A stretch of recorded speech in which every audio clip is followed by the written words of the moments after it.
Good morning, good afternoon, or good evening, depending where you are on the planet, to all the Trade Day team. And welcome, welcome, welcome to the Thursday, the 1st of May, another month. May. God, we're here in May already.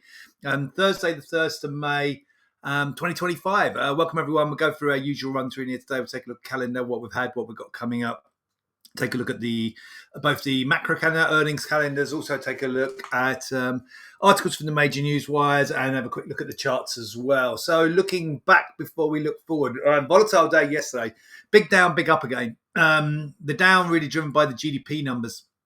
So the quarter-on-quarter data for Q1 preliminary coming at minus 0.3, a shrink. Expectations of plus 0.2. That's not good, potentially indicating on the way into recession. Preliminary data only, remember, and you need 2 quarters back-to-back for recession. But nevertheless, not good. Markets didn't like that. Obviously, what it could mean, we'll come to look at the FedWatch tool, is that it makes the Fed more likely to be cutting rates. So kind of positive for markets on that hand, but not positive in that the economy is moving the way that many of the commentators have feared, that we're moving closer to recession, driven by the potentially for higher prices and because of tariffs and a global trade war. So that was a negative. Markets down on that. Prior to that, we also had the ADP non-farm employment change. Remember, that's the precursor to Friday's official non-farm employment change and data that we have from the US federal employment report from the Labor Department. So that was worse than expected as well. We were looking for 114,000 jobs added and 62,000 jobs added. So negative on the employment data in here, negative on the GDP data. The kind of light at the end of the tunnel, the silver lining to the cloud, was the PCE data. Remember, the PCE price index is the Fed's preferred inflation measure, and that came in on the month-on-month data in here at 0, with an expectation of up 0.1. The year-on-year data came in line at 2.6, and obviously falling as well. Not obviously, but it was falling as well from the prior month. So we had 3%. Expected was 2.6 and came in at 2.6, so down from last times as well. So that's all moving the right way, moving closer to the Fed's target in here. And so that was the core number, and then the headline number in here also in here moving in the right direction. So all of this moving in the right direction. Well, the non-core number was actually worse than expected. Actually ticked higher at 2.3% in here, and the month-on-month bang in line with expectations. So kind of a little bit mixed on the inflation side. So the markets initially sold off on the negative employment number and the negative GDP number, and then we got a rebound as markets started to price in potentially a more cautious, dovish Fed. And as the market, and we'll look at that on the FedWatch tool and on the yields shortly, and as they priced in more of a dovish Fed and expectations for maybe a more dovish Fed earlier or deeper rate cuts, and then we saw stocks rebounding going into the latter part of the session, and then got a follow-through rebound overnight after the bell with some positive numbers, and we'll talk about that in a second, from Meta and from Microsoft, right? Microsoft, yeah. So we'll come to those shortly. So a down whipsaw day, significantly lower. I think we're down like over 2%, like 2.5% down at one point on the major indices, and then rebounding to actually close up on the day. And actually, I think the S&P now, I say like 4 days back-to-back gains in here, and we'll take a look at the chart anyway shortly. And then up overnight as well on that better than expected earnings reports from the big tech, and big tech pointing higher again in here this morning.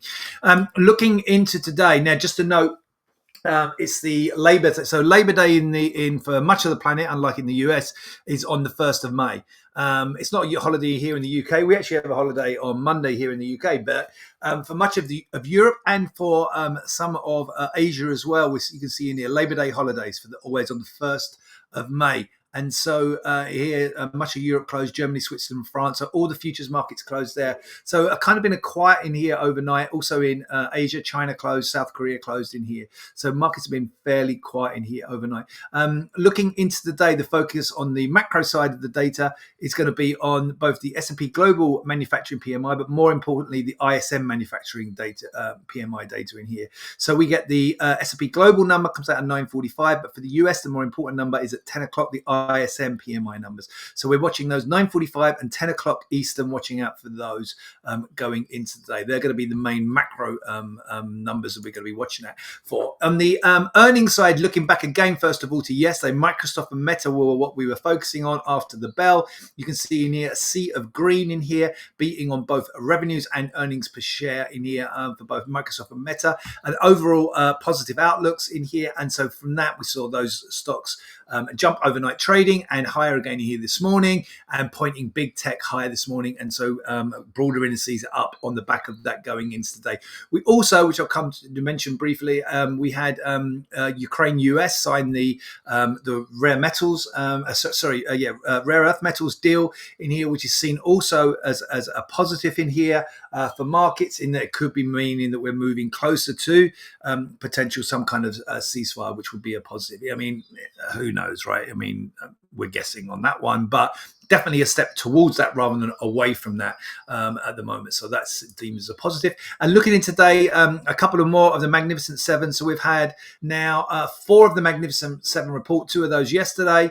We get Apple and Amazon after the bell tonight. So we'll definitely be watching out for those after the bell, some potential opportunities in the next day's trading, and not today's trading, in tomorrow's trading effectively, but after the bell. So this evening, if you're in the US, with Apple and Amazon releasing this evening. Let's go take a look at the morning briefings America in here, and the overnight in here, and Tesla having to deny report is looking to replace Musk. That's what's really hitting the headlines in here this morning.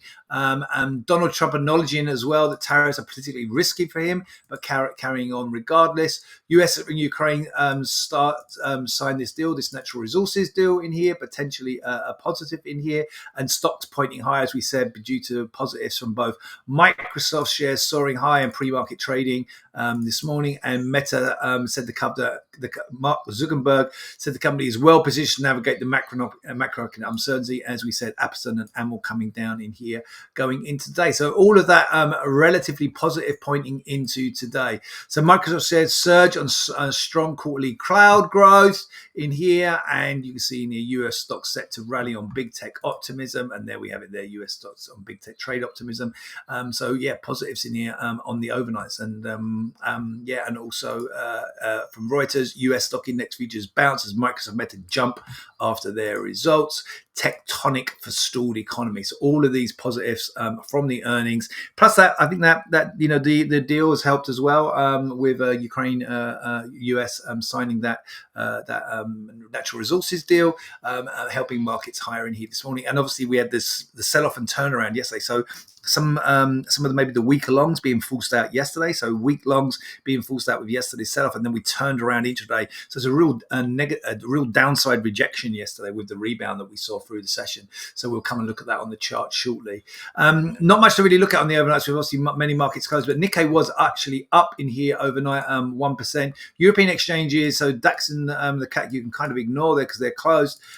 So that's from the prior session in here. FTSE, the UK FTSE is open, but pretty much unchanged going into today. But as you see in here, US futures notably higher in here on the back of that turnaround rebound that we saw from yesterday following through into today. So nearly 2%, 1.84% up on the NASDAQ and 1.26% up on the S&P this morning. I'm just going to do a little bit of a deeper dive here into the CME FedWatch tool, just so you can see in here. So if we look at, first of all, May. So in here, still not much chance of a rate cut. 93% really looking for a cut in May.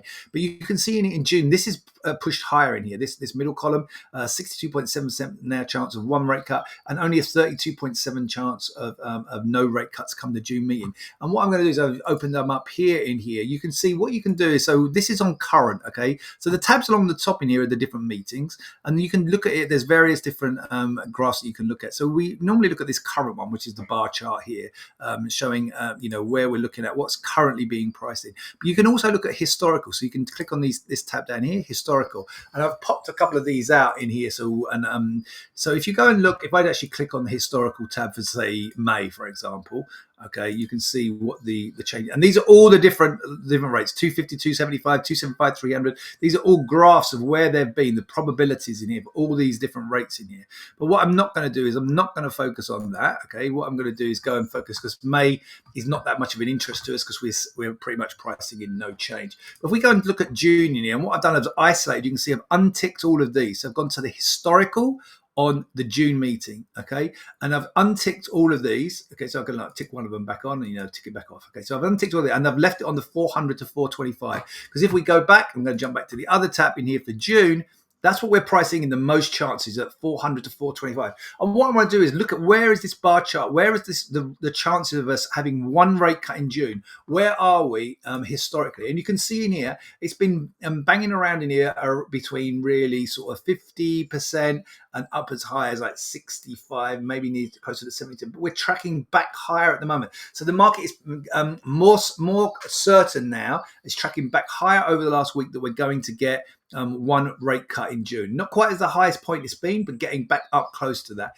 And then also I've popped out July. So if I go back to the current on July, the current on July is now 61% chance we get two rate cuts by July. That's 375 to 400. We're currently 425, 450. So either two rate cuts or one 50 basis point cut. And again, I've popped out in here and gone to the historical. I've unticked all of these, so you can tick them back on if you want, right? You can click on these here. But I'm just zooming in on the 375 to 400, because flipping back to the bar chart, that's the one that we've got the most chance of, 61%.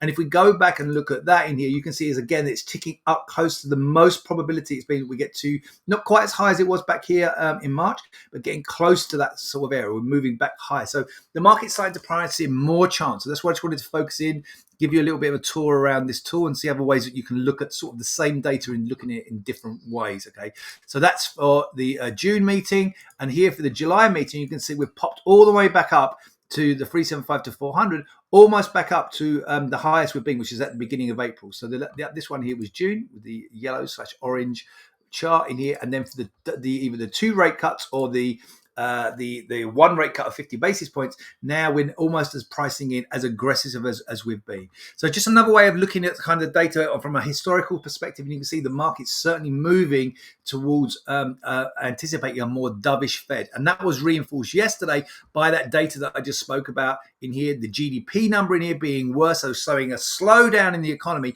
but also the PCE, the inflation data, better than expected. So inflation better than expected, and then also the economy slowing down. It gives the Fed more of a free rein, really, to be more aggressive, more dovish on rates, and that's what we're seeing in the Fed Watch tool. And this is a way of looking at that. So that's why we saw initially the sell-off, because of concerns about the GDP number. Oh, excuse my language. Oh shit! Here we are. The recession looks like it's on the way, from potential trade war, from potential slowdown in the global economy and the US economy.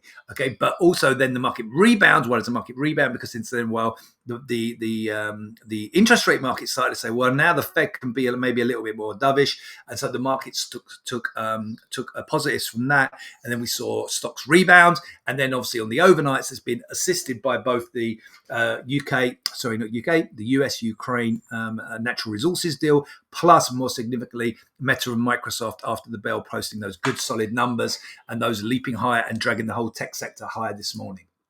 You can see in here on the yield side, we've been tracking this. This is the 10-year US 10-year yield. It's been tracking lower in here right from early April. Now, after we had that very early April spike up to higher yields when the market was very, very, very concerned about the tariffs, then we've had this grind back down to lower yields in here, and that's a positive for stocks as well. And you can see in here across the board in here on our not quite so much on the long end, we do see a little bit of a sell off on the very long end, the 30-year. We look at 10s, we look at 5s, we look at 2s, continuing to track higher in price. Remember, on the bonds, on the price of bonds, on the futures, and on the actual cash bonds in here, higher price equals lower yields, which is what we're seeing here on the yield chart. Lower yields going to be supportive of stock indices.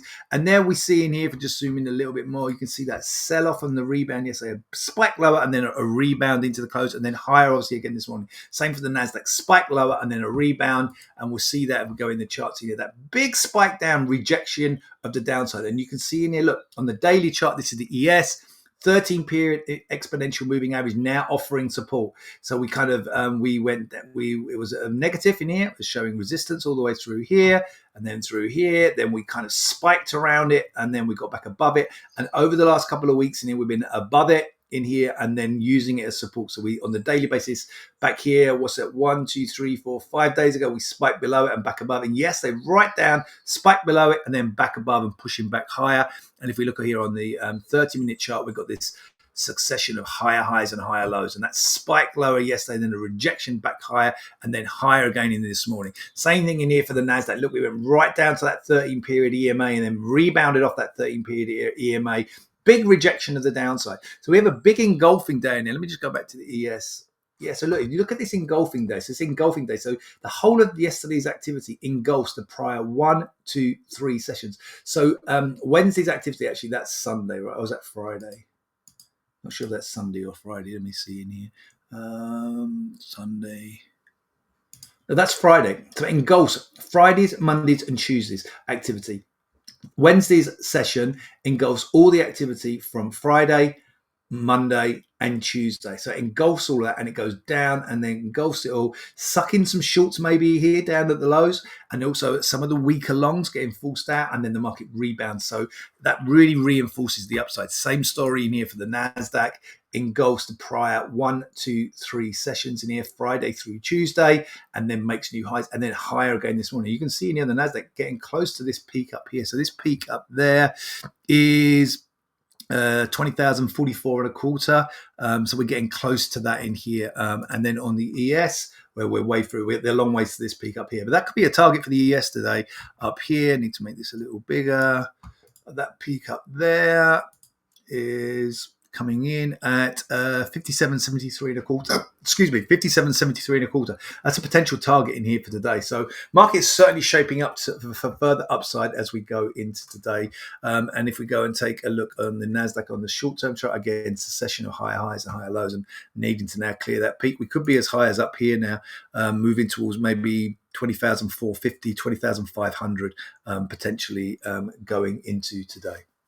All right, guys, I'm going to wrap it up there. I'm going to wish you all a great trading day. Take care, stay safe. I'll be back with you tomorrow for the final Bull versus Bear webinar of the week. Have a great one.